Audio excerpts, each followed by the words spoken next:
નમસ્કાર, આપ નિહાળી રહ્યા છો ન્યૂઝ ફોર ઇન્ડિયા। મહત્વપૂર્ણ સમાચાર તરફ નજર કરીએ તો મહત્વના સમાચાર સામે આવી રહ્યા છે અમદાવાદથી। લોકસભાની ચૂંટણી જેમ નજીક આવી રહી છે તેમ સરકાર દ્વારા વિવિધ પ્રકલ્પોના ખાતમુહૂર્ત, શિલાન્યાસ અને લોકાર્પણના કાર્યો કરવામાં આવી રહ્યા છે।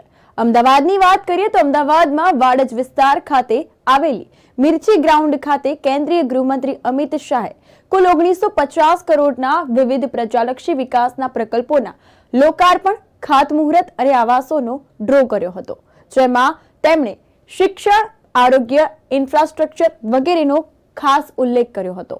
આ અંતર્ગત આ પ્રસંગે અમદાવાદના મેયર પ્રતિભા જૈન, સાંસદ નરહરી અમીન, વેજલપુરના ધારાસભ્ય અમિત ઠાકર, સ્ટેન્ડિંગ કમિટીના ચેરમેન દેવાંગ દાણી, વિવિધ વિસ્તારના કોર્પોરેટરો અને મોટી સંખ્યામાં કાર્યકર્તાઓ ઉપસ્થિત રહ્યા હતા।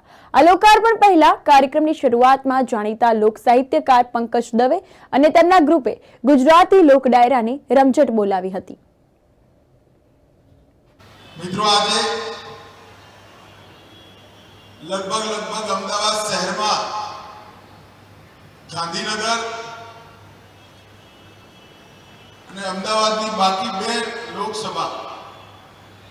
ત્રણ લોકસભા ક્ષેત્રમાં 1900 કરોડથી વધારે રૂપિયાના કામોનું લોકાર્પણ અને ખાતમુહૂર્ત થવાનું છે। નરેન્દ્રભાઈએ 2001 થી વિકાસ કેવો હોય, લોકાભિમુખ વિકાસ કેવો હોય અને સર્વાંગીણ વિકાસ કેવો હોય એની વ્યાખ્યા સમગ્ર દેશની અંદર પહેલીવાર ગુજરાતથી સ્થાપિત કરવાનું ચાલુ કર્યું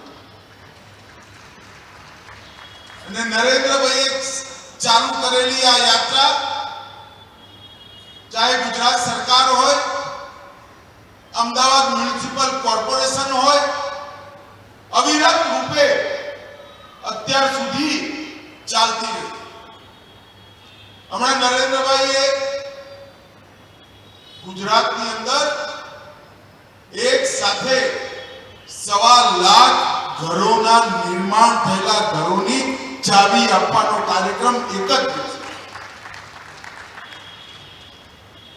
1.25 લાખ લોકોને ઘરનું ઘર એક જ કાર્યક્રમથી।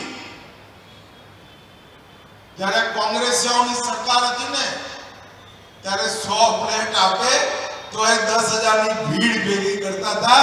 નરેન્દ્રભાઈએ એક સાથે 1.25 લાખ ઘર આપી દીધા અને આજે ગરીબો ઘરની અંદર રહેવા જતા।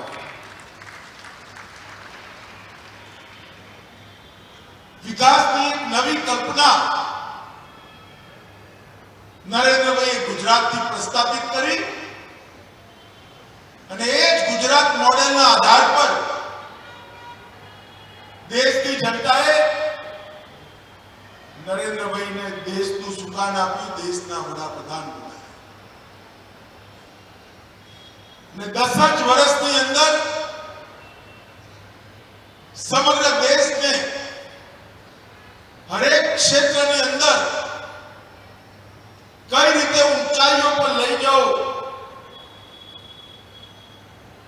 એનું સંપૂર્ણ આયોજન કર્યા પછી 10 વર્ષ જ્યારે સમાપ્ત થયા, આ દેશના 130 કરોડ નાગરિકોના મનમાં વિશ્વાસ છે કે 2047માં સમગ્ર દુનિયામાં ભારત નંબર 1 પર છે। એ ભારતના નાગરિકોનો વિશ્વાસ છે અને આ સંકલ્પની પાછળ આયોજન કરવાની અદ્ભુત ક્ષમતા અને આયોજનને ક્રિયાન્વયનથી જમીન પર ઉતારવાની મહેનત, આ ત્રણેય નરેન્દ્રભાઈને ઈશ્વરે આપી છે અને એના પરિણામ સ્વરૂપે આજે 11મા નંબર પર જે અર્થતંત્ર ભારતનું હતું એ 10 જ વર્ષમાં 5મા નંબર પર પહોંચ્યો અને નરેન્દ્રભાઈની ત્રીજી ટર્મમાં આપણે દુનિયાની ત્રીજા નંબરની ઇકોનોમી બની જઈશું, એમાં કોઈ નિશ્ચય